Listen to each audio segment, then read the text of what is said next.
गगन और पूजा एक दूसरे से बहुत ही ज्यादा प्यार करते हैं, मगर एक दिन पूजा गगन को बिना बताए ही दूसरे लड़के से शादी कर लेती है। मगर जैसे ही गगन को पता चला कि पूजा दूसरे लड़के से शादी कर ली ही, तो तुरंत वहाँ आकर उसकी मंगलसूत्र को खींच लेता है, जिससे वहाँ खड़े लोग बहुत ही ज्यादा गुस्सा हो जाते हैं। गगन सभी लोगों से माफी मांगता है, मगर यह लोग उसे पकड़कर पुलिस के हवाले कर देते हैं। और थोड़ी ही देर बाद गगन की दोस्त कोयल पुलिस स्टेशन जाकर उसे छोड़ाकर घर ले जाती है। मगर जैसे ही कोयल के पापा गगन को बिना शर्ट के देखता है, तो तुरंत वह अपना शर्ट उतार के उसे पहन देता है और उससे कुछ पैसे भी दे देता है और उससे कहता है कि थोड़ा मौज मस्ती कम करो और इन पैसों से एक बिजनेस स्टार्ट करो। मगर गगन उसके पिता से कहता है कि मुझे इन पैसों की कोई जरूरत नहीं है और उसे वापस करके घर आ जाता है। और कुछ दिन ऐसे बीत जाते हैं। गगन बहुत ही खुश था और पूजा को भी धीरे धीरे भूलने लगा था। मगर तभी एक दिन कोयल सभी लोगों के सामने गगन को प्रपोज कर देता है और गगन भी एक्सेप्ट कर लेता है, जिसे कोयल बहुत ही खुश थी। मगर घर आते समय रास्ते में गगन कोयल को बताता है कि हम दोनों साथ में बड़े हो गए हैं, मैंने कभी भी तुम्हें अपने जीवन साथी के रूप में नहीं देखा है, सिर्फ हम अच्छे दोस्त हैं और कुछ नहीं।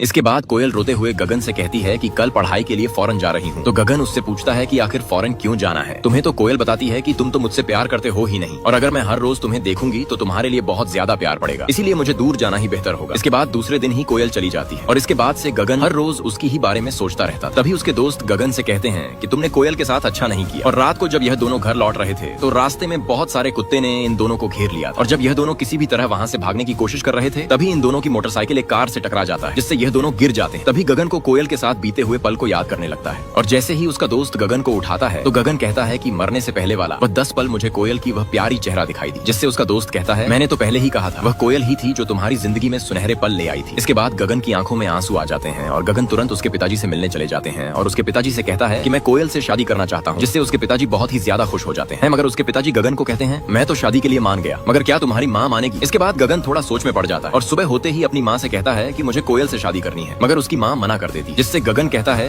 कि तुम दोनों की लड़ाई में मेरी क्या गलती है, उस लड़ाई को भूलकर मेरी कोयल से शादी करवा दो, जिससे उसकी माँ भी मान जाती है। जिससे गगन खुश होकर अपना पहला शादी का कार्ड अपनी पहली एक्स को देने जाता है। मगर पूजा कहती है सॉरी, हम तुम्हारी शादी में नहीं आ सकते क्योंकि हम दोनों कल ही कनाडा जाने वाले हैं और हम दोनों वहीं सेटल होने वाले हैं। और आज गगन और कोयल की शादी होने वाली है। और जैसे ही गगन कोयल के रूम में जाता है तो कोयल गगन से कहती है कि मैं तुमसे शादी नहीं करना चाहती, जिससे गगन का दिल टूट जाता है। गगन समझ गया कि कोयल किसी और से प्यार करती है, इसीलिए उससे पूछता है कि वह लड़का कौन है। तो कोयल गगन को उस लड़के के बारे में बता देता है, जिससे गगन समझ जाता है कि मेरी किस्मत ही खराब है और गगन की यह अच्छी दोस्त थी। इसीलिए गगन उससे झूठ बोल देता है कि मैं तुमसे पहले जैसे ही प्यार नहीं करता और तुम्हारी खुशी में ही मेरी खुशी है, तुम जिससे भी शादी करना चाहते हो उसी से करो। इसके बाद गगन कोयल को कहती है कि अभी भी टाइम है, अपने पापा को सारी बात बता दो। और जब कोयल अपने पापा को बताती है कि मुझे गगन से शादी नहीं करनी है, मैं दूसरी लड़की से प्यार करती हूँ, तो यह सुनते ही उसके पापा कहते हैं तुम उस लड़के से शादी नहीं कर सकते, तुम्हें गगन से शादी करनी होगी क्योंकि वह लड़का अलग जाति का है। इसके बाद इन दोनों की शादी की तैयारी हो रही थी, मगर कोयल उस लड़के के साथ भागने के लिए तैयार थी और वह लड़का वहाँ पहुँच भी जाता है और उसका नाम आकाश है। गगन आकाश से कहता है अगर इसके पापा को यह पता चला कि तुम यहाँ आए हो